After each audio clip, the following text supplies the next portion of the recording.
মেঘের পানিতে পেঁয়াজের যে অবস্থা, মানে দেখলে মাথা খারাপ হয়ে যাবে। পেঁয়াজের একটু রং তো নাই, আর পেঁয়াজ পুরো সাদা। চাষি মানুষ এবার এমন একটা মানে বেকায়দায় পড়েছে। পেঁয়াজ খুব সুন্দর হয়েছিল, পেঁয়াজ মোটা হয়েছে, এটা খুব সুন্দর হয়েছে, কিন্তু পেঁয়াজের রং নেই আর পেঁয়াজের দামও নেই।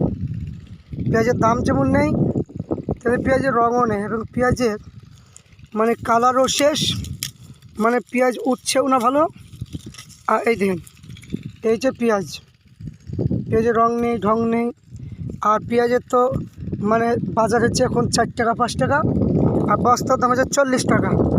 কোনো নেতাদের কোনো মানে কি যে পেঁয়াজের দাম কেনে এত কম, দাম কেনে বাড়াচ্ছে না, কোনো নেতাদের কোনো খবর নাই। এরা ভোট নিয়ে ব্যস্ত, আর চাষি মানুষগুলোকে নষ্ট করে ফেললো। দেখুন পেঁয়াজ, এত সুন্দর পেঁয়াজ, কিন্তু পেঁয়াজের পানির কারণে পেঁয়াজের রঙটা নষ্ট হয়ে গেছে। তো পেঁয়াজের দাম যে একটু 10 টাকা 12 টাকা করে দেবো কীরকম, কোনো নেতা মন্ত্রী কারো মানে যায় আসে না, মাথা ব্যথা নাই। কারণ ওদের ভোট দরকার, ভোট না হলে তো হবে না। এই জন্য এরা মানে চাষি মানুষ মজ্জাক যা ইচ্ছা তাই হোক, ওদের এসব মানে দেখে লাভ নেই, এদের ভোটটা চাই। এই জন্য আমি চাষি মানুষদের প্রত্যেকে বলবো, আপনারা দেখে যোগ্যতম একটা নেতা তৈরি করুন, যারা এই চাষি মানুষের কথা তুলে ধরবে, চাষি মানুষের কথা ভাববে, সেই রকম নেতা তৈরি করুন। মাঠ একবার পুরো শ্মশানের মতো হয়ে গেছে একদম।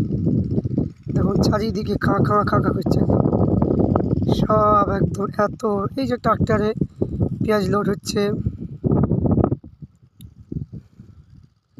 পুরা মাঠে ফাঁকা।